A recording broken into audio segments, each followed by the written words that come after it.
what are your thoughts about the biofuels reform?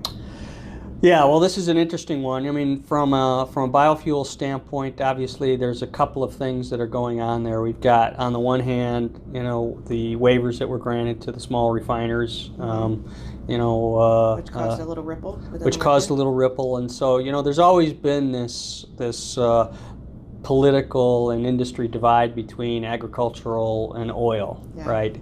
And so I think the view is that the RFS, the reformulated fuel standards, probably are in need of a rewrite.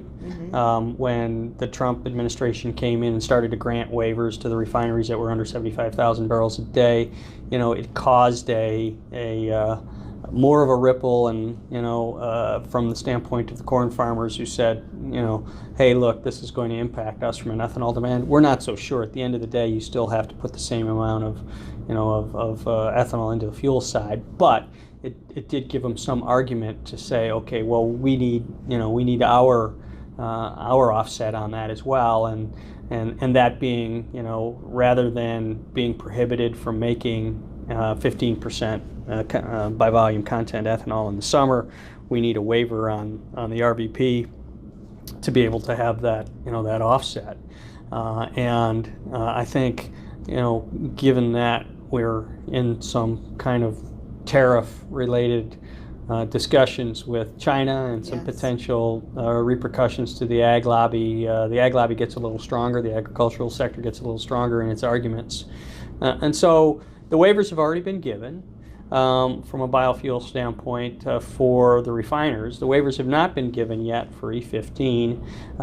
And the politicians that are in those farm states are pushing the Trump administration pretty hard to allow the waivers.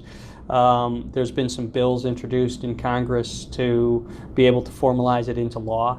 We think the EPA believes that they've got within their rights the ability to give a waiver on RVP over the summertime to allow E15 blends to come in. Whether or not they do that, or whether or not they push that back to Congress to open up the RFS from a legislative standpoint, I think is the tough call at this point. But something's probably going to give. We're getting into the period where the corn farmers want to see that. So from a biofuel standpoint, there's a little bit of a push-pull to see if the RFS standards can be levered one more time to make room for both sides in terms of what's happened. From a broader global standpoint, our belief is that the productivity on corn and acreage in general has gotten very high, such that there's probably too much acreage being planted in corn, regardless of what happens, from an ethanol standpoint.